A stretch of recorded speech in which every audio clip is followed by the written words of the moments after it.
Truly, I didn't know whether I was going to make it there or not. The weather was brutal, not something you want to be out in, but I had to have it. A photograph that I'd been planning for more than 2 years. There's a lot to be concerned about when shooting under these conditions. Not only your safety, but your camera may not be as weather sealed as you've been led to believe.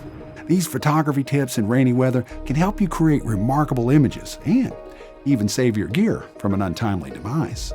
Bad weather makes for good photography. Don't avoid wet conditions, embrace the rain.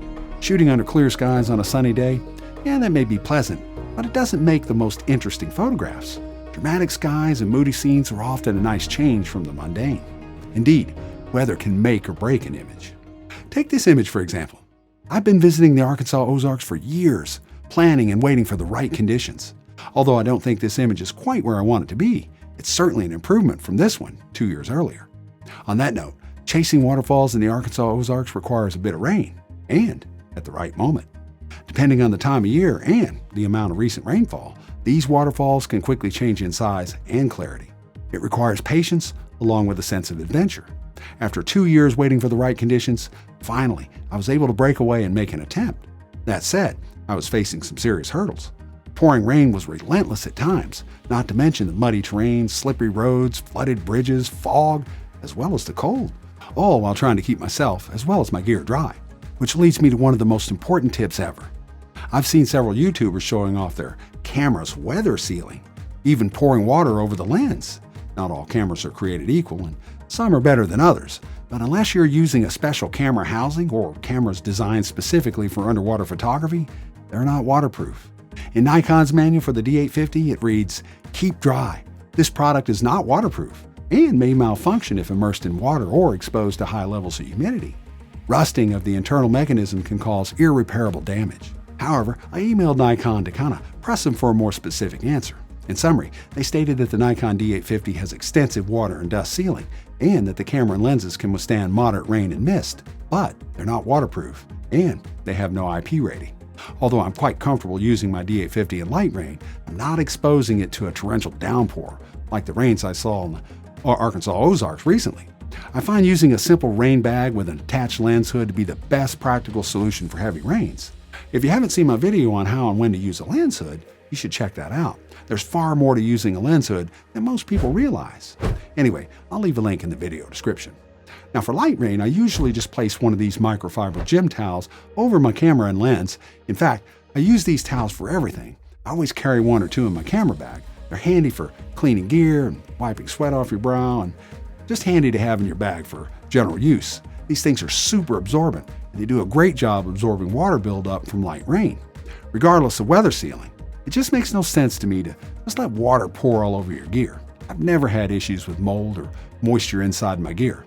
On that note, humidity can cause serious internal issues like fungus inside the lens. In hard rain, even with a rain fly over your bag, your camera bag will likely still get soaked, making your gear more susceptible to moisture and humidity. A quality bag will help with that, but in extreme harsh conditions, moisture inside your bag is just unavoidable.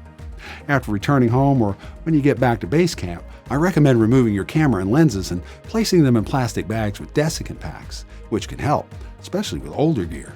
After several years, your camera's weather sealing may have begun to dry out and lose its effectiveness. Also, removing your gear from a soaked bag will help the bag dry out. If you're shooting in wet conditions over several days, having an extra bag is certainly not a bad idea. When hiking in the rain, it's often better to use a backpack with a camera insert, allowing you to kind of swap out the wet insert for a dry one. I use two types, the f-stop ICU and the camera cube from Peak Design. These work fantastic with almost any backpack. They're excellent for protecting your gear and minimizing exposure to the elements. Look, camera gear was not designed to be pampered, but it doesn't mean it has to be abused. Being rough on my gear is certainly not a badge of honor for me. I work hard for my money, and I value my equipment. I do my best to protect my assets.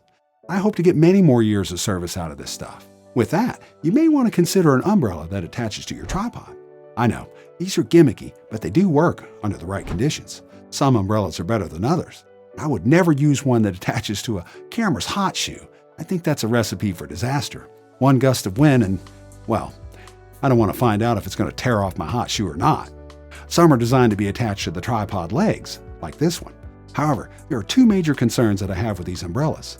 1. An attached umbrella? It's going to catch some wind and there's going to be some camera shake.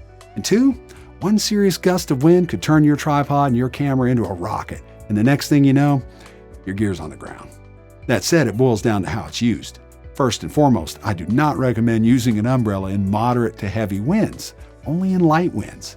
An umbrella provides protection from the rain as I work the camera.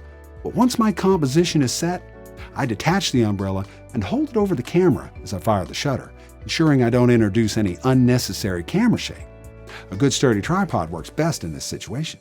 On that note, if you find yourself wading in moving water, that sturdy tripod will help stabilize your camera and reduce camera shake while the tripod sits in the water.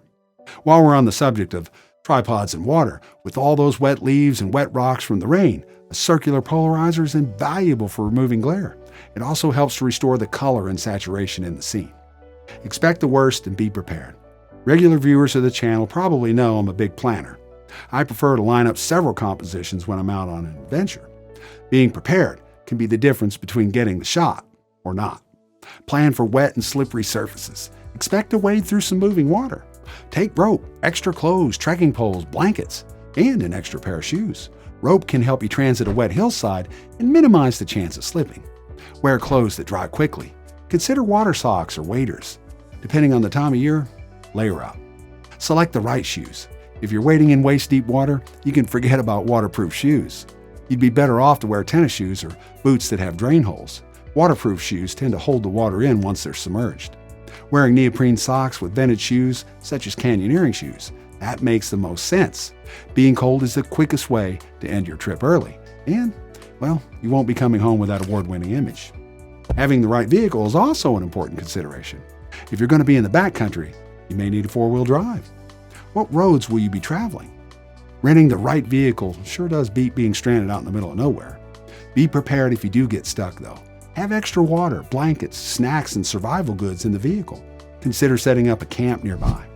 After being out for several days, having a dry and warm base camp makes all the difference. With a full agenda, a warm shower, dry clothes, and a hot meal can help you stay focused on the goal, and you'll look forward to getting back out in the field. If your trip involves hiking, let someone know where you are at all times. Use a GPS communicator, like a Garmin InReach. As I mentioned, embrace the rain. Shooting in the rain can be lots of fun, and it certainly helps to create more dramatic images. Remember, a lens hood isn't just for the rain. They serve many purposes. For more on that, watch this video right here. See you on the trail.